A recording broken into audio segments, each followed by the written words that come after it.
안녕하세요. 캐빈베스만 허정욱입니다. 오늘은 삼성바이오로직스에 대한 이야기를 해보려고 해요. 오늘의 정확한 주제는 삼성바이오로직스가 이 정도로 우리나라에서 바이오 CMO를 굉장히 잘하는 기업이다. 정말 엄청난 기업이다 라고 하는 거를 재무제표와 사업보고서 안에서 그 근거를 찾아드릴 예정인데, 절대 오해하시면 안 되는 게 제가 지금 삼성바이오로직스에 대한 매수 추천을 드리는 게 아니에요. 항상 기업이 좋냐 나쁘냐에 대한 판단과 주식이 좋으냐 나쁘냐에 대한 판단은 분명히 다르다는 것을 인지하고 투자하시는 여러분들이 되셨으면 하고요. 저는 그냥 삼성바이오로직스 자체가 굉장히 경쟁력이 있는 회사인 것만큼은 분명하다라는 말씀을 오늘 드려보고자 합니다.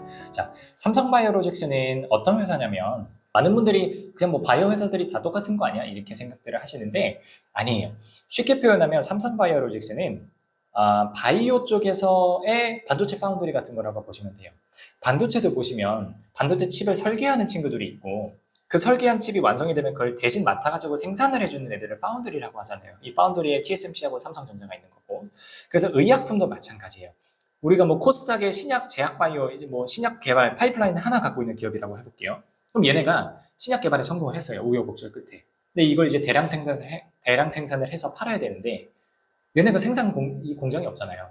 생산 공장이 바이오 쪽에서는 왜 더더욱 중요하냐면, 인체에 무해해야 되기 때문에 저희 CGMP 인증이라고 해요. 이거를 받은 그 시설이 얼마가 되느냐가 굉장히 그 바이오 쪽 생산 캐파에서는 굉장히 중요한 개념이거든요. 그래서 바이오 산업도 신약 개발을 하는 기업들하고 이 개발된 약품을 의뢰를 받아가지고 생산을 대신 해주는 애들로 나뉘어져 있어요. 그거를 저희가 CMO, Contracted Manufacturing Organizer라고 저희가 Organization, 뭐 아마 이렇게 표현을 할 건데, 바이오 CMO 업체예요. 삼성바이오로직스는. 그리고 삼성바이오로직스 밑에 있는 삼성바이오 에피스라고 하는 회사가 바이오 시밀러 개발하는 회사고요. 삼성바이오로직스만 놓고 보면 위탁 생산해주는 바이오 CMO다라는 거 알고 계시면 되고, 제가 알기로 얘네가 지금 글로벌 캐파 1, 2등 하는데 아마 1등일 겁니다. 지금 삼성그룹 보시면은 반도체도 그렇고 뭐 바이오도 그렇고 뭔가 만들어내는 거는 잘해요.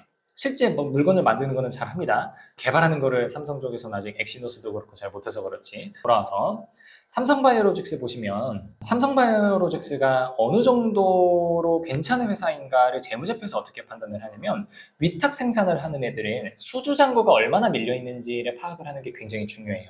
그래야 앞으로 몇 년치 물량을 안정적으로 고정적으로 큰 손해를 안 감수하고 생산할 수 있느냐, 이게 거의 안전마진 같은 개념인 거죠. 그래서 한번 판단을 해볼게요. 자, 삼성바이오로직스 이제 실적을 분석을 하실 때는 첫 번째로 연결재무제표를 보시면 조금 헷갈리실 수 있어요. 왜 그러냐면, 방금 말씀드렸던 것처럼 삼성바이오로직스의 자회사, 완전 자회사가 삼성바이오에피스라고 하는 바이오시밀러예요. 여기도 근데 되게 괜찮은 회사거든요. 그래서 연결 손익계산서를 보시게 되면 바이오로직스에서 CMO로 들어가는 매출하고 삼성바이오에피스가 생산하는 바이오시밀러 실제 약이 판매되는 거하고의 매출이 합쳐져 있습니다. 그래서 제가 지금 보여드리려고 하는 거는 CMO 쪽에서의 경쟁력을 보여드리려고 하는 거기 때문에 별도 재무제표를 보셔야 된다는 말씀 드리고요. 삼성바이오로직스의 별도 손익계산서 가보시면 작년 기준으로 매출 한 2조 4천억 정도 났습니다. 그리고 올해도 한 1조 2천억 정도 나면 연휴로 해서 2조 4천억이니까 한 2조 4천억, 5천억 정도 되는 수준의 기업인 거예요. 지금 삼성바이오로직스는 보면. 근데 이 수주잔고가 얼마가 되는지 확인을 해야 된다고 말씀을 드렸잖아요. 수주잔고 한번 가서 볼게요. 수주잔고는 어디서 보시냐면요. 사업보고서 들어가셔서, 제가 지금 반기 기준으로, 올해 반기 기준으로 보고 있어요. 왼쪽에 사업의 내용 가셔서 매출 및 수주 상황에 가서 보시면 나와요. 그럼 수주 상황은 CDMO 이렇게 나와 있죠. 그 오른쪽에 이제 수주 잔고 맨 오른쪽에 있는 것만 보시면 되는데, 이게 단위가 100만 달러입니다. 이 단위 주의하시고요.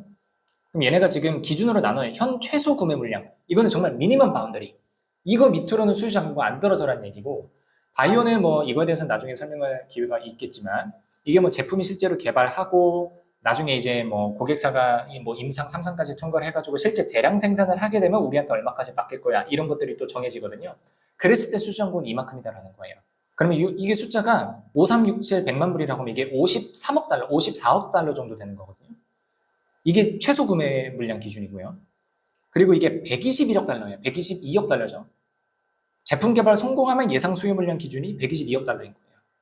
그죠? 그럼 이게 앞에서 매출이 2.4조, 2조 4천억 정도라고 했으니까 이거 원화로 바꿔가지고 몇 년치 수주잔고가 지금 밀려있냐라는 걸 파악을 해볼 수가 있잖아요. 그러면 53억 달러 같은 경우는 지금 환율 1,300원 정도를 반영을 하면 얼추 7조 정도가 나옵니다, 지금. 그리고 122억 달러는 16조예요. 매출이 얼마 난다고요? 2조 4천억 난다고요. 근데 최소 물량 기준으로 7조라고 하면 7조를 2조 4천억으로 나눠보면 되죠. 7조 2조 4천억으로 나누면 그러면 얼추 한 3년 정도의 수주 잔고가 최소 구매 물량 기준으로 잡혀 있는 거고요. 그리고 이제 16조 이제 122억 달러, 16조를 2.4조로 나누면은 얼추 그러면은 6.66조 정도 나오네요. 제가 지금 계산을 잠깐 해보니까. 그럼 거의 7년 가까이. 그러면 다시 한번 설명드려 볼게요. 최소 구매 물량 기준으로도 3년치 수주 잔고가 잡혀 있어요. 그리고 고객사 쪽에서 제품 개발 성공해가지고 물량을 많이 맡기게 되면 거의 7년치의 수주 잔고가 잡혀 있는 거죠. 삼성바이오로직스는 그러면 앞으로 당분간은 매출이나 실적에 대한 걱정을 할 필요가 전혀 없다는 얘기죠. 그리고 이익도 굉장히 잘 날 거예요. 왜 그러냐면 얘네들은 바이오는요 원재료가 많이 드는 산업이 아닙니다. 원재료가 많이 안 들어요. 생산 캐파만 만들면 돼요. 제가 앞에서 그랬죠. CGMP 인증을 받은 캐파가 얼마가 되느냐가 중요하다고. 그러면 유형자산 설비가 많이 증가할 거예요. 그럼 유형자산 설비에서는 감가상각비라고 하는 고정비가 되겠죠. 항상 말씀드리지만 고정비가 큰 애들은 고정비를 커버하는 이상의 매출이 나면 그게 다 이익으로 돌아오기 때문에 영업 레버리지 효과가 굉장히 크다라고 저희가 표현을 하다고요. 그러면은 계속해서 유형자산이 늘어났고 이 감가상각비는 앞으로 점점 줄어들 거예요. 근데 매출은 계속해서 올라갈 거예요. 미니멈 3년치, 잘 되면 7년치의 매출이 불려 있어요.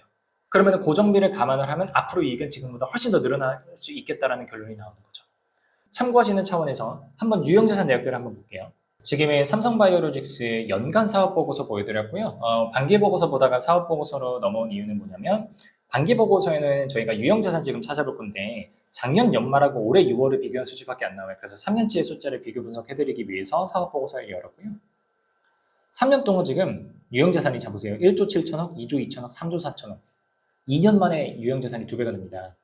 그리고 이 감가상각을 다 반영하고서도 2배가 된 거예요. 자, 보시면 유형자산 내역인데요. 상각이 작년에 한 해 동안 2021년 한 해 동안 1,700억 정도 탑니다. 감가상각이. 근데 취득이 얼마예요? 사업결합으로 인한 취득은 일단 그냥 패스할게요. 취득이 얼마예요? 1조죠.